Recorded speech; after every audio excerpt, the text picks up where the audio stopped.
नमस्कार. कणा प्रस्तुत जर ऐकूया या कार्यक्रमात मी अमृता तुम्हा सर्वांचं मनापासून स्वागत करते. आज मी खरंच खूप खुश आहे. हा कार्यक्रमाचा दुसराच भाग आणि पहिल्या भागात तुम्ही सर्वांनी जो भरभरून प्रतिसाद दिला त्याबद्दल माझं मन खरंच खूप भरून आलं आहे. तुम्ही सर्वांनी पाठवलेल्या शुभेच्छा आणि आशीर्वादामुळे खरं तर माझी जबाबदारी ही काकणभर वाढलीच आहे. ती पूर्णपणे पेलण्याचा मी नक्कीच प्रयत्न करेन. चला, आज मी घेऊन आली आहे कमलाकर देशमुख लिखित लेख श्रावणात घननिळा बरसला. परवाचीच गोष्ट. मी आणि आमच्या सौ सकाळीच गाडी काढून परभणीला माझे साडू श्री सुनीलराव यांना भेटण्यास निघालो होतो. कारणही तसेच होते. त्यांना 2 दिवसापूर्वीच नातू झाला होता. त्यामुळे त्यांच्या आनंदात सहभागी होण्यास निघालो. तसेच नवीन आलेल्या अंकुराला पाहण्याचा आनंद हा वेगळाच होता. नाहीतरी या वयात अशाच गोष्टीत आनंद मिळत राहतो. तो आपण भरभरून घ्यायचा असतो.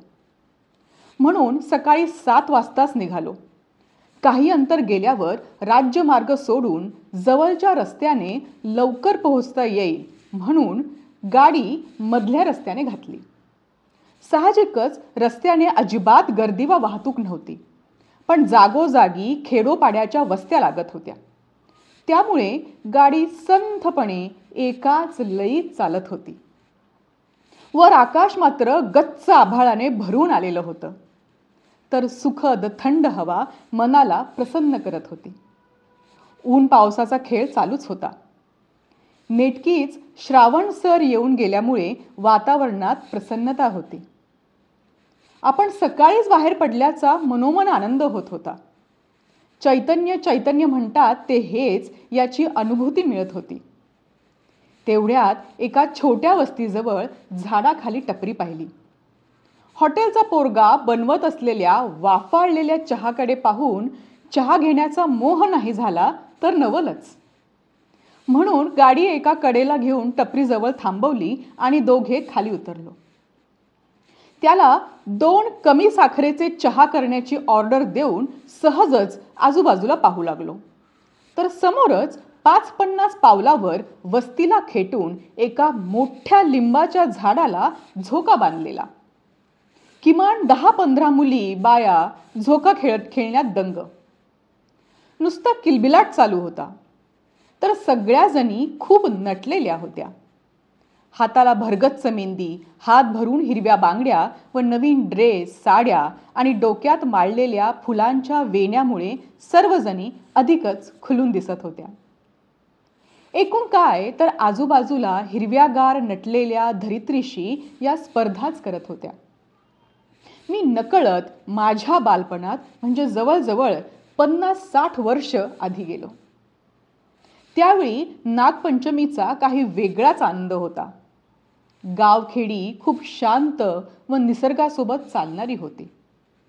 म्हणूनच वैशाखात लग्न लावून सासरी गेलेल्या लेकी थेट श्रावणात नागपंचमीलाच गावी येत असत. त्यावेळी सर्व सृष्टी खूप नटलेली असायची. रखरखीत उन्हाळा संपून आषाढात दणदणीत पाऊस होई व नंतर सर्व महिन्यांचा राजा म्हणजे श्रावण सुरू होई. श्रावणात दिवसभर ऊन पावसाचा खेळ चालतो. तर धरित्री नववधूप्रमाणे नटून जाते. त्या नववधूच्या मनातले भावतरंग इंद्रधनुष्याच्या रूपाने मधून दिसत राही. श्रावणात नजर टाकाल तिथे रसरशीत हिरवेगार शिवार भरलेले दिसे. तर शेतातले छोटे छोटे ओढे नाले खळखळत राही. स्वच्छ पाणी, अगदी खेड्यातल्या भोळ्या भाबड्या शेतकऱ्यांसारखं, कष्टकऱ्यांसारखं. मध्येच एखाद्या टेकडीवर नुसत्या दगडी चौथाऱ्यावर उघड्यावर बसलेला देव म्हणजे म्हसोबा. बाजूला जमिनीवरच रोवलेले भगवे झेंडे एवढंच काय ते त्याचं वैभव. हाच म्हसोबा शेताचं, शेतकऱ्यांचं संरक्षण करणारा म्हणून ओळखला जाणारा. नागपंचमीच्या दिवशी स्त्रिया नागोबाची पूजा करून आमच्यावर संकट आल्यावर तूच रक्षण कर असे म्हणून साकडेही घालतात.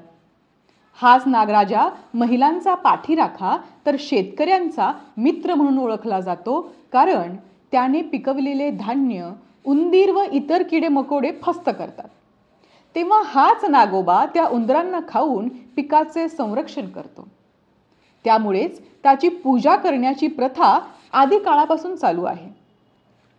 एकूण त्यावेळचा समाज निसर्गाशी एकरूप झालेला असायचा आणि स्वतःची सुखदुःख निसर्गालाच सांगायचा व निसर्गाकडून आनंद भरभरून घ्यायचा. आता मात्र गाव वस्ती ही संकल्पना बदलली. या औद्योगिकीकरणाच्या सुधारणेच्या नावाखाली शहरे वाढत गेली व निसर्ग आम्ही उद्ध्वस्त करून टाकला. ओढे, नाले, नद्या या गटारी करून टाकल्या, तर उघडी रानमाळे, टेकड्या विद्रूप करून टाकल्या. याचे दुःख कुणाला हक्काने सांगावे असं नागराजासारखं कुणी उरलंही नाही, ही फार मोठी खंत आहे. तरीही दिलासा हाच की आताही श्रावणाची नजाकत कायम आहे, पण वेगळ्या बदलत्या रूपात. श्रावणात दऱ्या डोंगरावर धबधब्याखाली मनसोक्त डुंबायला आजकालचे तरुण तरुणी धाव घेत आहेत. माझ्या दृष्टीने पंचमीची ही बदललेली प्रथाच आहे. ती अशीच वेगवेगळ्या रूपात बदल स्वीकारून चालूच राहणार. एवढ्यात चहावाल्याने गरम चहाचा कप माझ्या हातात दिला आणि मी भानावर आलो. गरम चहा घेऊन झकास मूडमध्ये गाडीत बसलो. हिने गाडीत टेपवर लावलेले गाणे श्रावणात घननिळा बरसला ऐकतच समोर आलेले वळण अलगद घेऊन गाडी धावू लागली. तर मंडळी, तुमची ही गाडी अशी अलगद वळण घेऊन धावू लागेल हे नक्की. या निसर्गाला आपण भरभरून दिलं पाहिजे आणि निसर्गाकडून भरभरून आनंद घेतला पाहिजे, हे खरंच नाही का?